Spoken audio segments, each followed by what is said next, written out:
देवयानी केदार कुलकर्णी ने अंबड नगर परिषद के लिए भाजपा की ओर से अपना नामांकन दाखिल किया है। उन्होंने विश्वास जताया कि हम शहर के विकास के लिए प्रतिबद्ध रहेंगे और इस बार पानी की समस्या का समाधान करेंगे। उम्मीदवार देवयानी कुलकर्णी ने भी विश्वास जताया है कि इस बार इस नगर परिषद पर हमारा परचम लहराएगा। आज अध्यक्षपदाच्या फॉर्मसाठी भारत सरकारचे माजी मंत्री भागवतजी कराड उपस्थित होते। या मतदारसंघाचे आमदार माननीय श्री नारायण कुचे साहेब हे उपस्थित होते।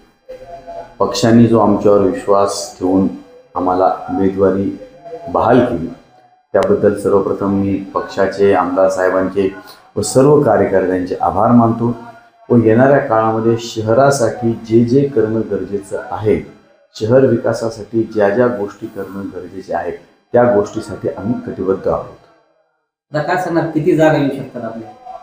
आजचं जर सगळं एकंदरीत फॉर्म भरतानाची परिस्थिती बघता नक्कीच मला याचा विश्वास आहे भारतीय जनता पार्टीचे पैकी उमेदवार येतील, ज्यामध्ये 2 रासपचे आहेत, 20 भारतीय जनता पार्टीचे आहेत व 1 नगराध्यक्ष आहे।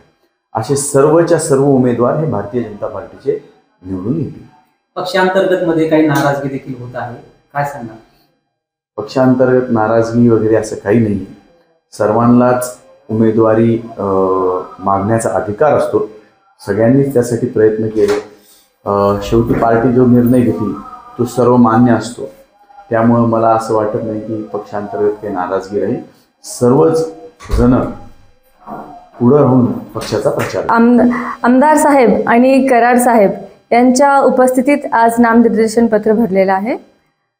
अंबड सुधारण्यासाठी प्रयत्न करणार आहोत आणि आमदार साहेबांनी जे 133 कोटींचं जे पाणीसाठी जे आणलेले आहेत त्याचा व्यवस्थित उपयोग करून पाणी लवकरात लवकर अंबडमध्ये पुरवण्याचा प्रयत्न करणार आहोत।